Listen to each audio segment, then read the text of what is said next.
Right now, I want to welcome the Executive Director of the Kentucky Baptist Convention. Paul Chitwood is with us. Paul, thank you so much for your time. Thank you, Cam. Appreciate the chance to be on. Yeah, absolutely. Well, listen, I thought this story in USA Today was fascinating.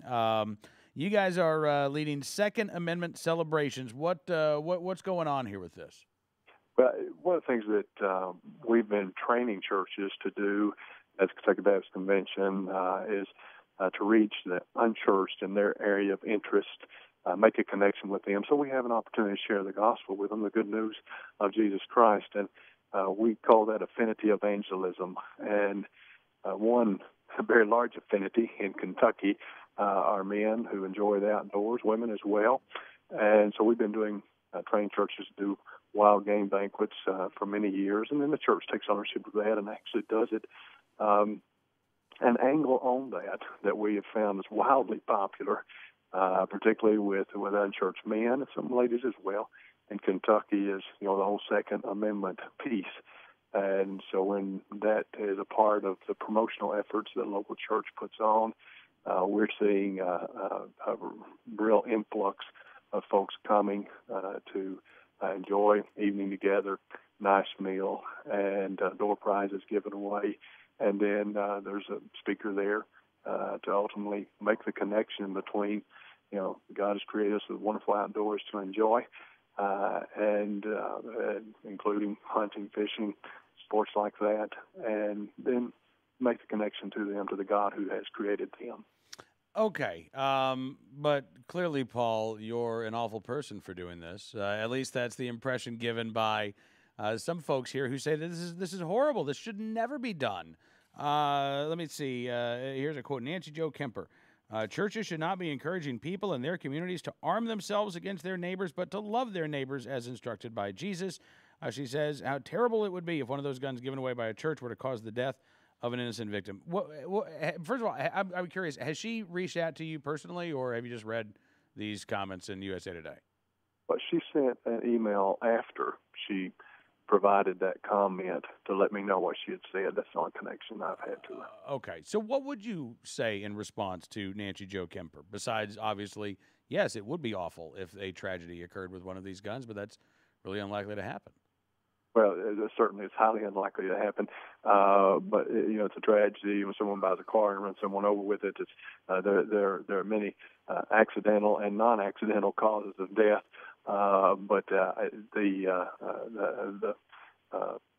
whether it's a car or a gun, that's not about the morality of the automobile or the firearm. It's about the morality or immorality of the person who was behind the wheel or using the firearm. I suppose with that logic, you could say, gosh, wouldn't it be awful if somebody got sick when they caught something in church and died? I mean, maybe Paul should just stay home, time. right? It's when you ask us to shake, when the preacher asks us to shake hands and greet one another, or in scriptural times to greet with that holy kiss. I mean, yeah, anything can be demonized that way, but it's really a diversion from what's taking place. So, do you see any contradiction in the biblical message of love thy neighbor and these raffles or these giveaways of firearms? But no, I don't. And the emphasis is typically upon hunting and fishing. Let's take the next generation out there, help them enjoy the use of firearms in the outdoors. Don't see it as inconsistent. And the church has had many ways throughout history of connecting with people who have not heard the gospel, and doing so to whether we're working in the fishing village or whether we're working with hunters, whether we're working with unwed mothers and crisis pregnant centers. It's an opportunity to connect with people to help them out where they are. But ultimately, our goal is to share the gospel with them. All right. Just out of curiosity, Paul, before we had you on, I was quoting from an article that my friend Dave Kopel wrote for America's First Freedom back in February of 2007 called Is the Best Defense a Good Book?, in which he talks about the New Testament and the idea of self-defense, including the fact that Jesus told his apostles at the Last Supper to go and go out into the world and to bring your money bag and to bring your knapsack this time around and make sure that you have a sword. If you have to sell your cloak to get one, make sure that you have a sword. Basically, as Dave Kopel said, telling his apostles, look, you have to be able to protect and take care of yourselves because you have a message to deliver, which would suggest, to me anyway, that the right to protect yourself is not a right that is incompatible with the Christian faith. I would agree with that. Certainly, when we're being persecuted for the sake of our faith, there's a point where, as Jesus says, you turn the other cheek, and that you suffer whatever the Lord's will is regarding that outcome. At the same time, I read the Bible cover to cover, and a person protecting their family, I don't think it's inconsistent with the ethic that you find in Scripture. Well, listen, Paul, I really appreciate what you guys are doing, and appreciate your time. Anything else that I didn't ask you about that you think may have been misrepresented? You just want to, get the truth out there. I know sometimes the media can play these stories one way, especially when a lot of these folks don't particularly like the idea of gun ownership to begin with. So, well, that's exactly why this is getting such attention, Cam. And I'm standing in the Kentucky Capitol right now as I'm doing this program with you.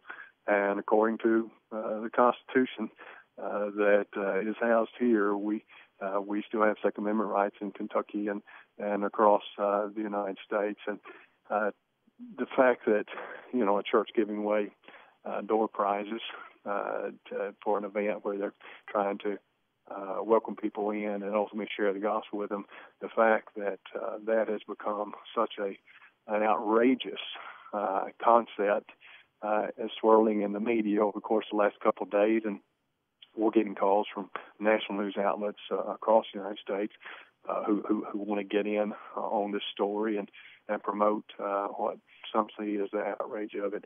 I think that kind of tells us what a hot button issue that gun ownership is in the United States. And absolutely. That's totally separated from what we're trying to do and reach people with the gospel. But the fact that a gun is mentioned somewhere, my. Well, listen, I have a feeling that all the publicity is going to lead to some interest, Paul, and would love to have you back on. How long are these Second Amendment celebrations going to be taking place throughout the state of Kentucky? You guys have a timeline for these events, or are you just going to keep doing them?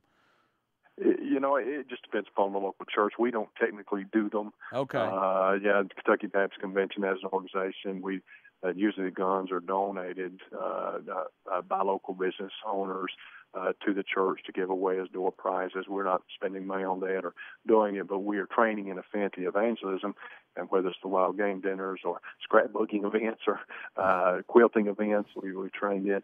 We've been doing that for a while, and we plan to continue to do that because it really is helping connect a lot of people to the church and ultimately to Christ. Absolutely. Well, listen, Paul, thank you again, sir, for coming on the program, and look forward to talking to you again one day. Okay. Thank you, Cam. Blessings on you. Thank you, sir. Executive Director of the Kentucky Baptist Convention, Paul Chitwood.